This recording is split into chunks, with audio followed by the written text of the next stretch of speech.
महालक्ष्मी व्रत के दिन जरूर पढ़ें यह व्रत कथा, बनी रहेगी मां लक्ष्मी की कृपा दृष्टि। महालक्ष्मी व्रत की शुरुआत राधा अष्टमी से शुरू होता है और 16वें दिन इस व्रत का समापन किया जाता है।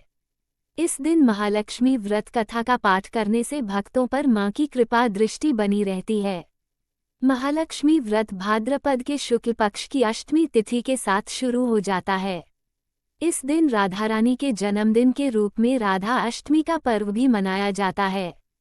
महालक्ष्मी व्रत आज से शुरू होकर 16वें दिन यानी 17 सितंबर को समाप्त होगा।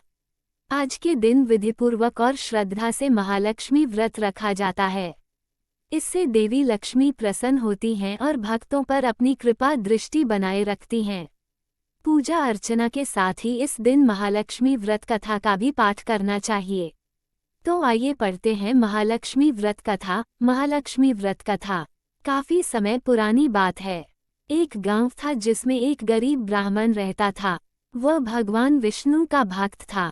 वह नियमित रूप से श्री विष्णु की पूजा करता था। एक बार श्रीहरि ने उस ब्राह्मण की पूजा से प्रसन्न होकर उसे वर मांगने को कहा। तब ब्राह्मण ने इच्छा जाहिर की कि लक्ष्मी जी का निवास उसके घर में हो। ये सुनकर विष्णु जी ने लक्ष्मी जी की प्राप्ति का मार्ग ब्राह्मण को बताया। विष्णु जी ने कहा कि मंदिर के सामने एक स्त्री आती है जो यहाँ आकर उपलेत हो पति है। उसे अपने घर आने का निमंत्रण दो। वह धन की देवी है। जब लक्ष्मी जी तुम्हारे घर आएंगी तो तुम्हारा घर धन धान्य से भर जाएगा। इतना कहकर विष्णु जी ध्यानमग्न हो गए। अगले दिन सुबह 4 बजे से ही मंदिर के सामने ब्राह्मण आकर बैठ गया। कुछ ही देर में लक्ष्मी जी उपले थापने वहीं आईं। ब्राह्मण ने उनसे उसके घर आने का निवेदन किया।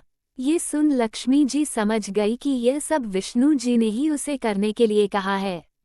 तब उन्होंने ब्राह्मण से कहा कि तुम महालक्ष्मी व्रत करो। यह व्रत 16 दिनों तक व्रत करने और 16वें दिन रात को चंद्रमा को अर्घ्य देने के बाद ही तुम्हारा मनोरथ पूरा होगा। इसके बाद लक्ष्मी जी की पूजा कर ब्राह्मण ने देवी को उत्तर दिशा की ओर मुंह करके पुकारा। उसकी तपस्या से प्रसन्न होकर मां ने अपना वचन पूरा किया। तब से ही यह व्रत पूरी श्रद्धा से किया